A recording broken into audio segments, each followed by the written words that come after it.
Baik, di talian Terence. Ya, kita akan terus saja bersama dengan Prof. Swemugen yang akan membantu kita untuk memberikan perincian tentang kesampaian pelan pakej rangsangan ekonomi yang baru saja diumumkan oleh Yang Amat Berhormat Perdana Menteri. Kita bersama dengan Prof di talian ketika ini. Selamat pagi, Prof.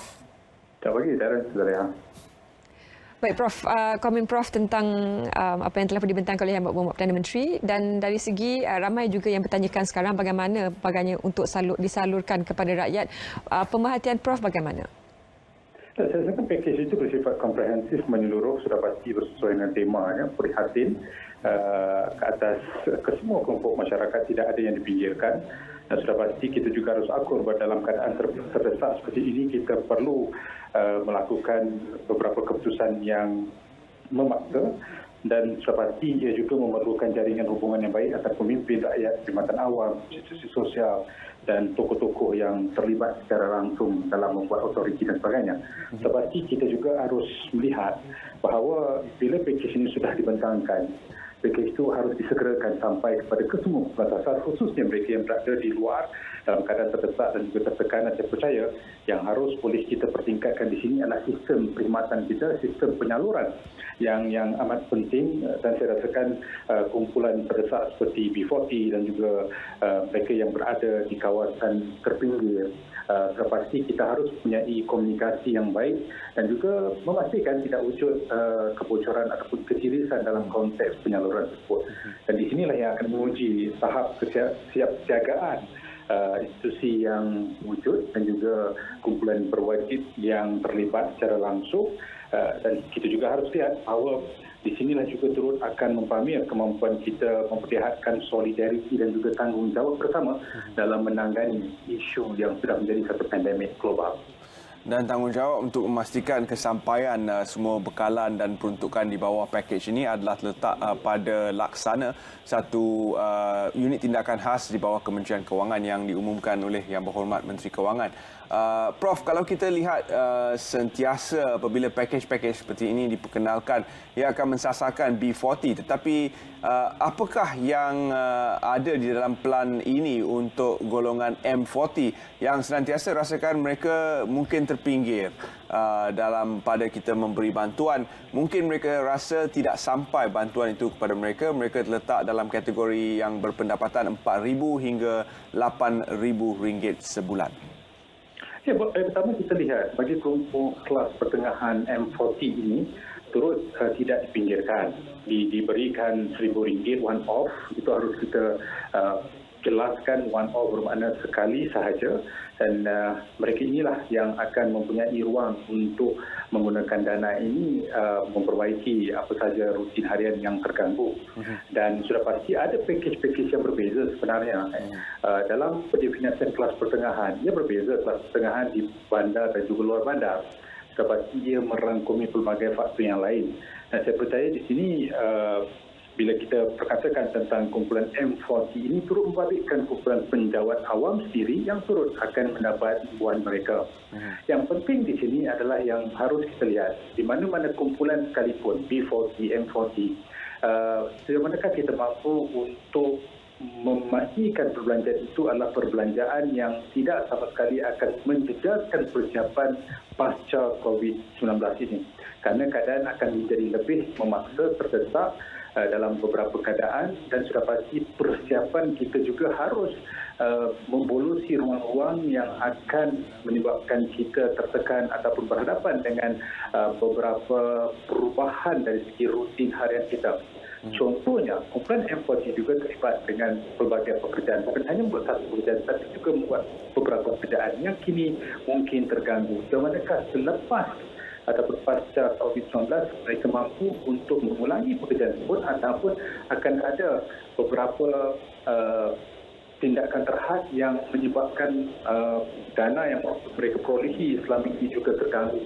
Jadi saya percaya beberapa plan tindakan susulan juga harus dipersiapkan supaya masyarakat yakin bahawa dalam apa saja keadaan yang tertekan, rutin harian mereka tidak akan terganggu, baik kumpulan B40 ataupun M40. Mana-mana kelas klasifikasi masyarakat yang rasakan mereka mempunyai peranan dan juga memberikan maksud dan makna kepada kedudukan dalam konteks wabak penyakit ini.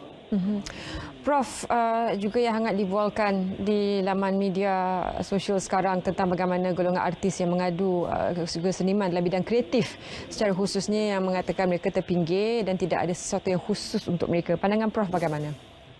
Tidak, saya rasakan apa yang dikemukakan sebenarnya adalah bukan untuk kumpulan artis, tetapi mereka yang berada di belakang tabir artis, iaitu kelompok-kelompok seperti baskers dan juga mungkin dalam kumpulan bukiran dan juga artis-artis tampilan, tambahan yang terlibat dalam drama, perfilman dan sebagainya mungkin tergugat kedudukan mereka.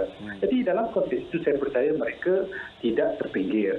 Bantuan prihatin ini tidak meminggirkan kelompok yang cuba dibawa oleh artis tertentu. Misalnya, bantuan 1,600 itu tidak menyatakan bahawa kumpulan artis tidak mendapat bantuan tersebut. Dia tidak mengklasifikasikan mana-mana individu mengikut kedudukan sertifikasi pekerjaan mereka. Bermakna mereka juga mempunyai hak dalam konteks ini. Dan saya percaya kumpulan-kumpulan yang mempertahankan hak artis seperti seniman mungkin harus tampil memberikan penjelasan yang lebih jelas bahawa kedudukan ini akan diambil kira dalam percaturan bantuan yang cuba diberikan. Sebab saya dengar beberapa artis meluahkan perasaan mereka dan juga memberikan sokongan. Sebenarnya saya percaya selepas mendengar perbualan antara Nabil dan Nelofa semalam, saya melihat bahawa sebenarnya adalah mereka yang berada di belakang tabir yang sebenarnya harus diberikan keutamaan.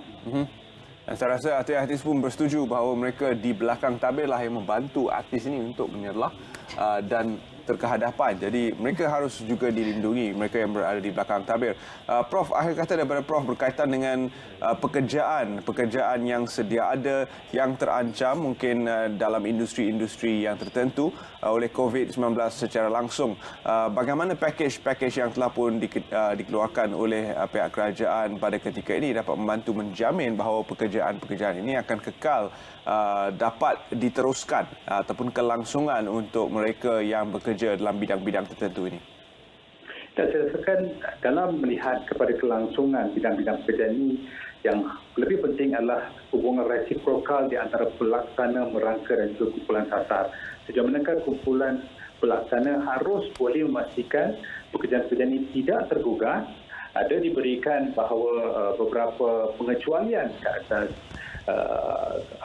kadar sewaan, kepada gaji dan sebagainya. Kesemua itu harus diambil kira mengikut hak pekerja dan juga kita juga harus melihat dari perspektif majikan sendiri.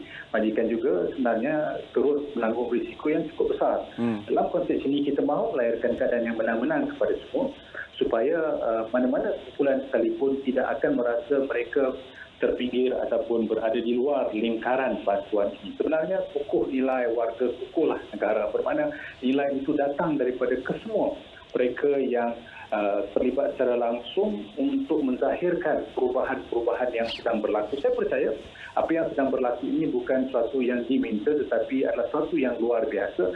Di sinilah akan berlakunya sifat muhasabah musibah yang sedang berlaku, bagaimana kita mampu untuk menanganinya secara bersama. Di sini juga menguji nilai keinsanan dalam kalangan pekerja, majikan, mana-mana individu yang cuba mempamer perubahan-perubahan yang berlaku. Saya percaya pasca COVID-19 akan melihat perubahan kepada abad manusiawi, human century, di manakah kita mampu untuk meningkatkan nilai kemanusiaan dalam mana-mana kelompok sekalipun supaya tidak ada yang terpinggir. Baik, terima kasih Prof atas kesediaan berkongsi pandangan bersama kami.